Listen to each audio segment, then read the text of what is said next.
Good evening. Welcome to the Professor Maima Show. Hope you are doing well wherever you are watching me from around the world.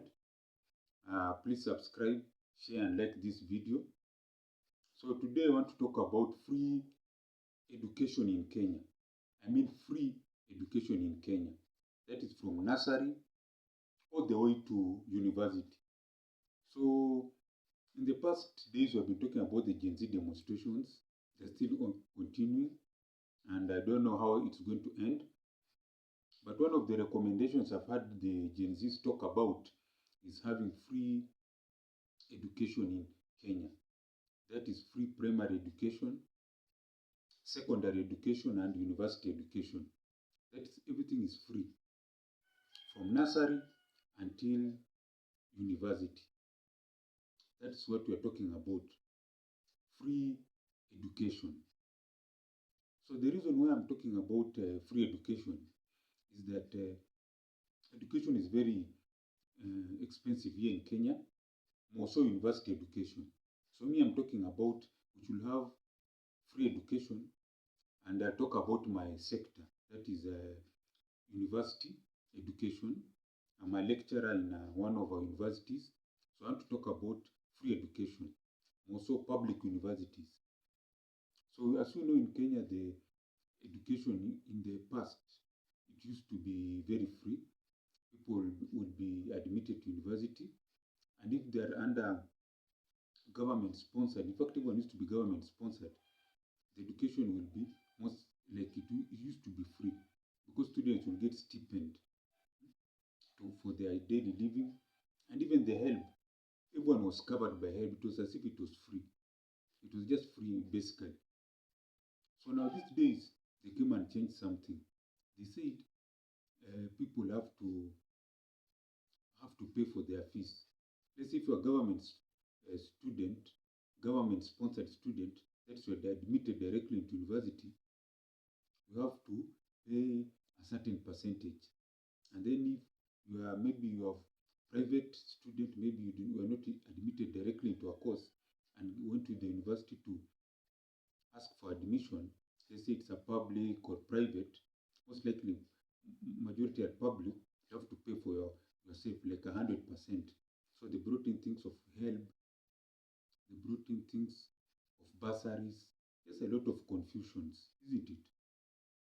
So me, if you were to ask me, we need free university education, so that if someone is government sponsored, he gets what his fees gets paid by the government, accommodation paid by the government, and also meals. Let's say if they are taking meals in school, paid by the government.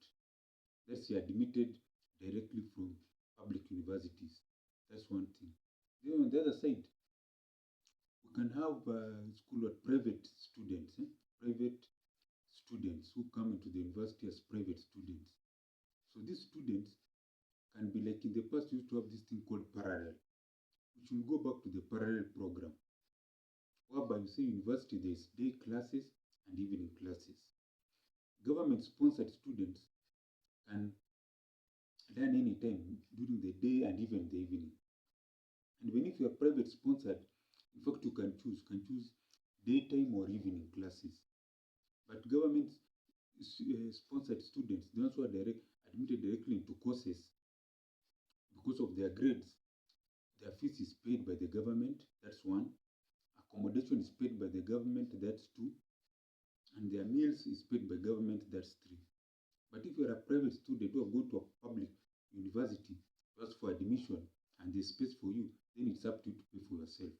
All this confusion, what, all this is just nonsense. Education needs to be free in Kenya, university education, so that there are more students in public universities, you hire more staff, more lecturers. That's what we are talking about free university education. Education that it needs to be free, so that when Kenyan has skilled manpower who can work in our country. Imagine now if we're building roads, we have to rely on the Chinese to build everything. Why? And yet we have so-called trained engineers. So this means there's something very wrong. We should be having our engineers even building our rails and roads, bridges. All this nonsense we have these days, where people, we can't even build anything. We have to source from outside. And even the ones we build, like bridges, we have had bridges collapsing, houses. So there's a disconnect, isn't it? So that's why these Gen Zs are saying they want free education, also university education. Well, but let's say if you're a government sponsored, you're paid for everything. But if someone has money and they want private, they come and pay everything for themselves. And classes are divided into day classes and evening classes. Now, so let's come to accommodation. Accommodation is a very big issue. Our public university, the hostels are very congested because there are no space. The hostels that were built in the 1980s is what we're having now in the 2000s, 2024. And the hostel was built in 1980. Public universities. Isn't that madness?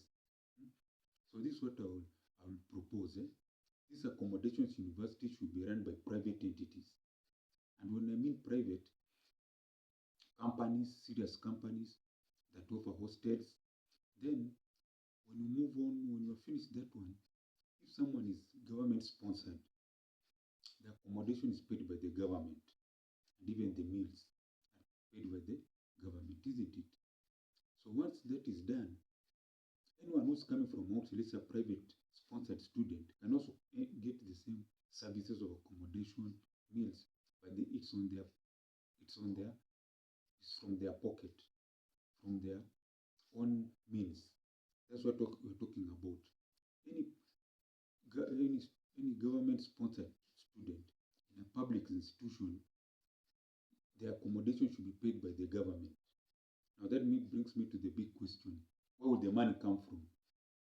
Now, if the government they're talking about downsizing something, about the downsizing it's called what? The government, cutting ministries, parastatals, cutting wastage, so many things. If they reduce the ministries to even 15, between 15 to 18 from 25, that means there will be enough money. And then also CDF scrap it. I don't know, there's some funds, even you cannot even name them. There are too many of them.